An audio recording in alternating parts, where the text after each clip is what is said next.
Hello friend, जय जगन्नाथ। चलतु बनवा आज केक। केक तो समस्त एमती नॉर्मली भी बाहर किणिकी भी आनती, बट आम आज घर बनवा ओरियो रे केक। प्रथम ओरियो 5-6टा नहीं ताकू तार क्रीम गुड़ाक एमती माने मझिरू काढ़ीदेवा। ताकू साइड क्रीम गुड़ाक सब गुड़ाक काढ़ी साइड पछरे आम बाहर कम लगेबा। एबे कौन करवा ना आगो मात्र आम 4टा जिनस घरे बहुत सुंदर आम केकटे बनईदेवा। और चलतु प्रस्तुति प्रणाली आरंभ करवा। तापरे ताकू आम ओरियो सबूतक ताकू करिया ना आम ग्राइंडिंग करदे।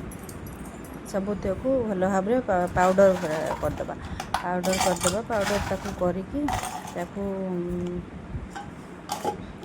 पाउडर कर देकी ताकू क्षीर पकई ताकू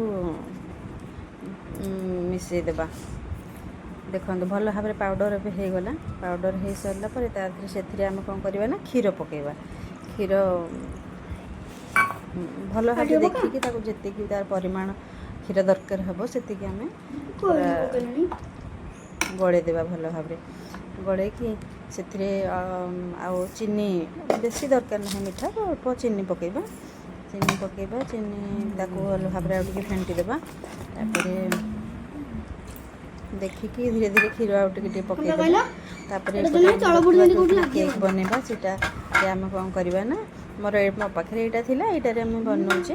तो आम आग तेल टे भल भाव ये करदे। आ लास्ट रहा इनो।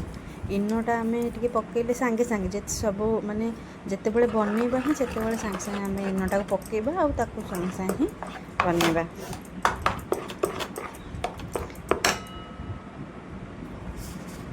तापरे से पकईदेवा। आम पकईदे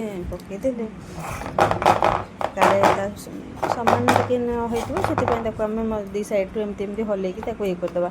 ताकू ओभेन रे भी करें नॉर्मल कड़े भी बनई पार। कड़े बनइले भी बेसी समय लगे 10 मिनट भितर 10-15 मिनट भी हो। ओभेन भी 10 मिनट भी हो कि ना। देखते ताकू बहुत बढ़िया भल भाव हो जाए।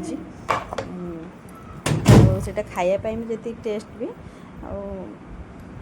नॉर्मली ओरियो केक रे बढ़िया लगे। ओरियो केक रे ताकू टिके ठंडा हो गला करके बाहर करदे। रेडी हो गला आम देखो कितने सुंदर भाव में ओरियो रे केक। मात्र 4टा जिनस ही घरे तैयारी हो गला ओरियो केक। एमती डेकोरेशन करके ओरियो केक समस्त पिला मानक भी खाइबा देबा बढ़िया लगे।